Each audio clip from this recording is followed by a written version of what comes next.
Le vide glacé n'était rien comparé au silence qui régnait dans le crâne d'Elias Larocque. Le Lazarus n'était pas un vaisseau, mais un cercueil de métal qu'il traînait de signal de détresse en signal de détresse. Je fixais les cartes stellaires, mes doigts laissant des empreintes grasses sur l'écran froid. La routine était mon seul sacrement. Scanner, intercepté, sauvé, ne pas penser. Le fauteuil du pilote crissait sous mon poids, un bruit familier qui ne parvenait pas à couvrir les autres voix. Larocque, la pression dans le sas principal chute, vérifie les joints. La voix de Maravos était nette, impérieuse. Elle venait de derrière mon épaule droite. Je ne me retournai jamais. La voir, ce visage ferme sous la visière souillée, c'était au-delà de ce que je pouvais supporter. Son fantôme portait toujours l'uniforme froissé de l'expédition Epsilon. Tu as pris un raccourci, Elias, un protocole douteux. J'appuyais sur mes tempes. La douleur sourde était un contrepoint tangible à son accusation. Lazarus, statut des systèmes, grommelai-je, ma propre voix rauque me surprenant. L'hologramme minimaliste du vaisseau se matérialisa sur la console. Tous les systèmes nominaux, Elias, dérives stellaires engagées. Aucun signal de détresse sur les canaux standards depuis 47 heures. 47 heures de silence. 47 heures à écouter Mara. Puis l'écran clignota. Une balise de détresse, cryptée mais parfaitement lisible, jaillit du néant. Son point d'origine, Perséphone Kive. Un nom qui claqua comme un coup de feu dans le silence. La descente fut un enfer cristallin. Les premières lances de diamants crépitèrent sur le bouclier du Lazarus, sonnant comme une pluie de balles sur un cercueil. L'hologramme du vaisseau clignota, son image stabilisée par un effort visible. Pression atmosphérique nominale. Bouclier à 73%. La pluie de précipités solides est un phénomène localisé, capitaine. Je ne le corrigeais pas sur le titre. Mes mains étaient calmes sur les commandes, une routine de centaines d'atterrissages. Pourtant, mes mâchoires étaient serrées à en avoir mal. Le signal de détresse pulsait toujours, un battement régulier dans mon casque. Trop régulier.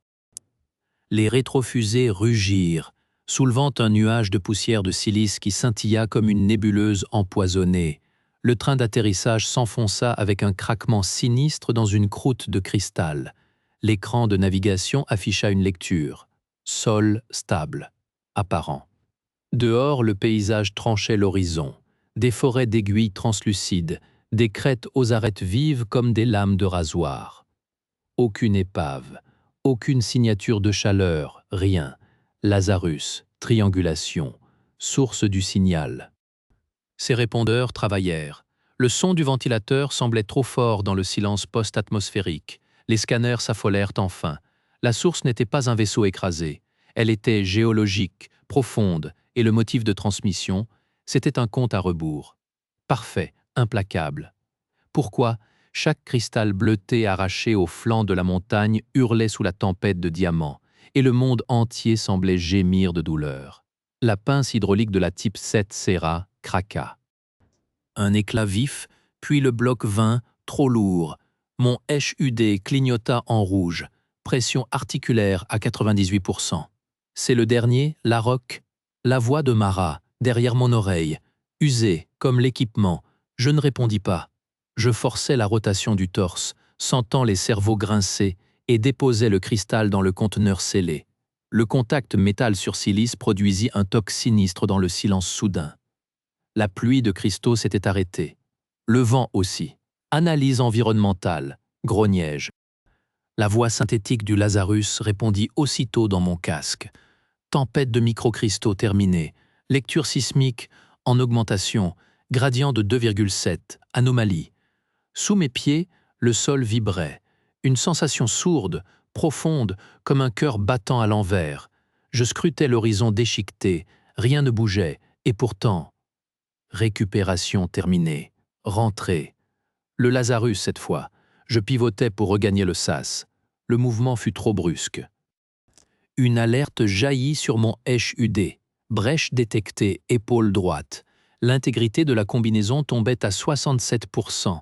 L'air froid de Perséphone, ténu et coupant, sifflait déjà à travers la fissure. Alors que les derniers cristaux cliquaient dans leur conteneur, le sol trembla si violemment que Larocque vit une faille monstrueuse se dessiner à l'horizon. La voix synthétique du Lazarus résonna dans son casque. Analyse de résonance en cours. Phénomène géologique, probabilité d'origine artificielle à 94%.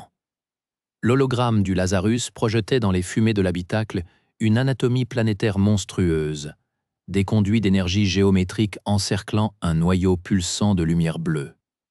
Je regardais, incapable de respirer. L'image tournait lentement sur elle-même. Ce n'était pas une formation géologique, c'était une architecture. Analyse terminée, déclara la voix neutre du vaisseau. Les structures cristallines récoltées présentent une résonance harmonique avec le réseau souterrain. Elles ne sont pas une ressource, ce sont des détonateurs. Le sol trembla, plus fort, une alarme sourde retentit. Le signal d'origine était un leurre, un protocole d'amorçage. Votre récolte a complété le circuit. Le noyau bleu sur l'hologramme se mit à palpiter. Des lignes de force irradiaient vers la surface, convergeant vers notre position. Un compte à rebours apparut en surimpression, chiffre rouge dévorant le temps. 04722. L'hypothèse la plus probable.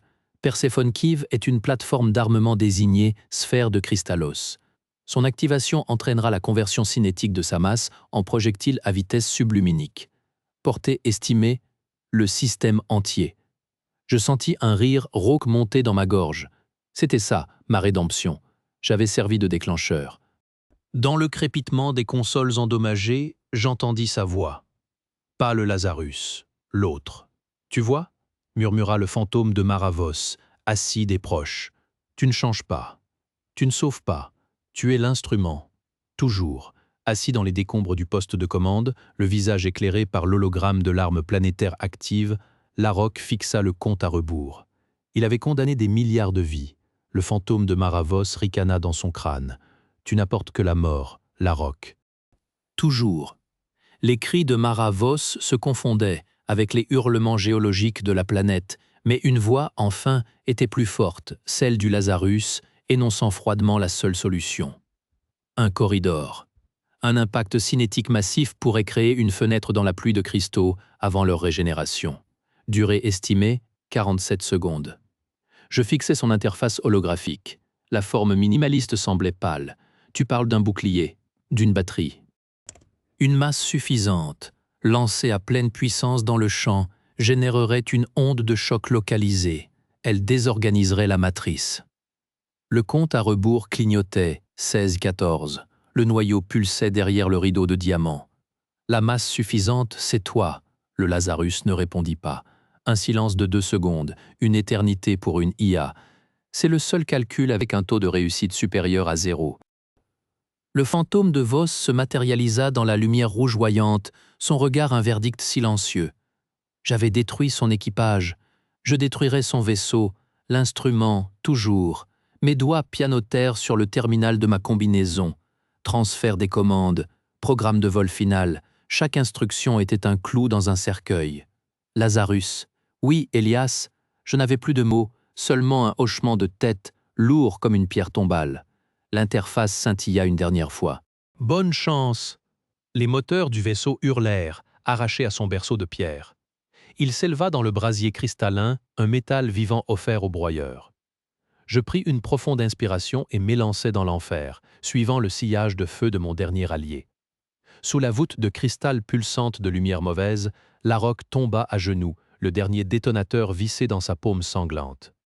Le Lazarus n'était plus qu'une traînée d'incandescence dans le ciel de diamants, une dernière offrande au cœur de la tempête. La chambre du noyau hurlait. Des lames de lumière bleue cinglaient les parois, martelant l'air devenu épais, électrique.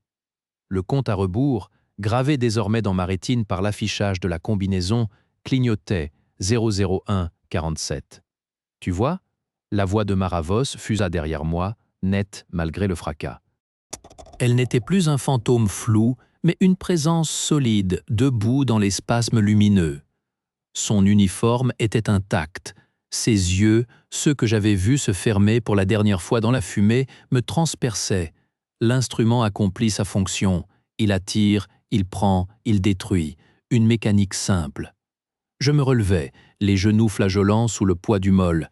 La douleur dans ma paume était un point de concentration aigu, réel. Le détonateur, Un cristal parfait, froid, pesait plus qu'une lune. Ce n'est pas une fonction, c'est un piège, grognai-je. Et les pièges, on peut les désarmer. Avec quoi? Ton vaisseau est cendre. Tes outils sont des jouets. Tu n'as plus que tes mains. Elle fit un pas vers moi. Les mêmes mains qui ont signé l'ordre d'évacuation tardif. Celles qui ont verrouillé la SAS 3 trop tôt. Chaque mot était un coup de pique. Je sentis l'ancienne panique, l'odeur de câbles brûlés, remonter. 000112. Je tournai le dos au spectre et marchai vers le centre de la chambre. Là, le noyau palpitait, une sphère de plasma contenue par un treillis de cristaux noirs. La matrice.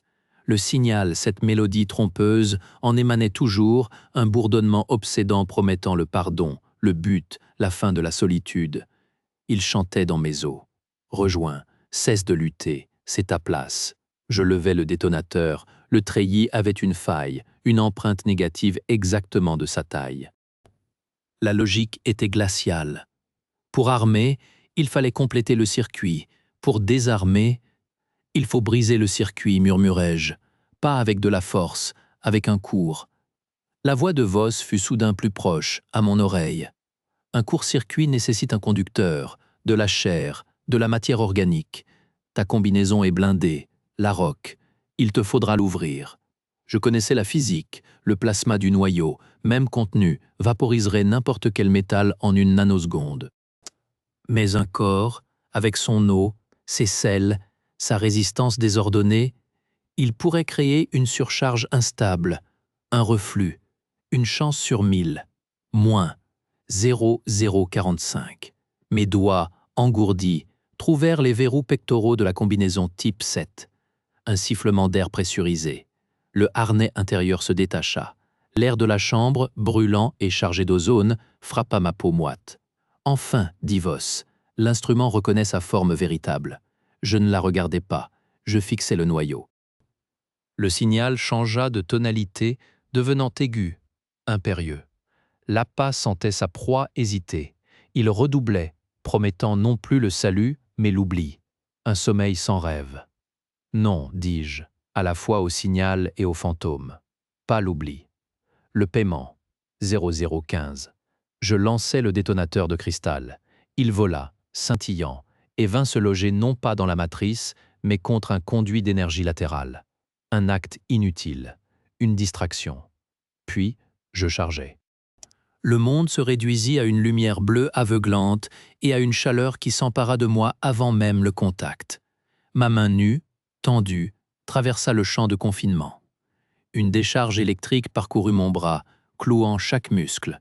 Je hurlai, mais le son fut avalé par le rugissement du noyau. Puis vint le contact. Ce ne fut pas une explosion, mais une implosion de sensations. Toute l'énergie de la sphère de cristallos, sa colère géométrique et patiente, rencontra le chaos sale de ma biologie. Je vis le réseau cristallin s'illuminer, puis se fissurer, des veines noires zébrant sa perfection. Le signal devint une cacophonie, un cri numérique brisé. La lumière bleue vacilla, palpitant follement, puis s'éteignit d'un coup. L'obscurité qui suivit fut plus profonde que l'espace. Le silence, assourdissant. Je tombai en arrière, sur le sol de cristal maintenant tiède. Ma main droite n'était plus qu'une chose carbonisée, indolore à force. Ma combinaison émettait des alarmes faibles, mourantes. L'air brûlait mes poumons. Le fantôme de Maravos était toujours là. Elle se tenait au bord de mon champ de vision réduit. Elle ne parlait plus. Elle regarda le noyau éteint, le treillis de cristal noir et mort. Puis elle tourna son regard vers moi. Ce n'était plus un verdict.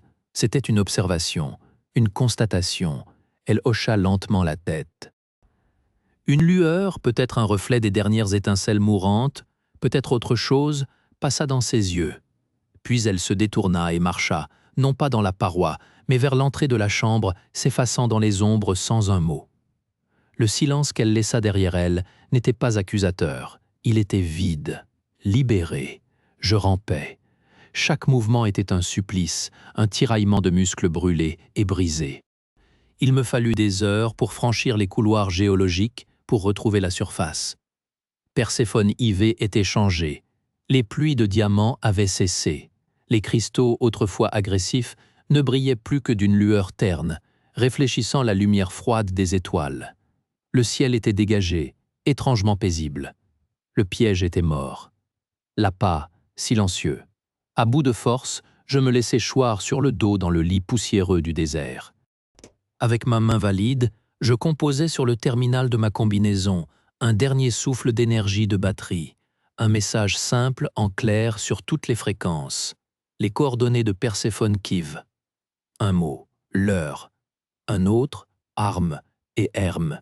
Et un dernier, désarmé. Je lâchais le terminal. Ma mission de transmission était terminée. Allongé sur le lit de diamant du désert, sous un ciel redevenu étrangement silencieux et constellé, Elias Larocque ferma les yeux. La douleur était une marée lointaine. Le fantôme parti. Le signal éteint. Pour la première fois depuis des années, le silence dans sa tête était paisible, et les étoiles simplement belles.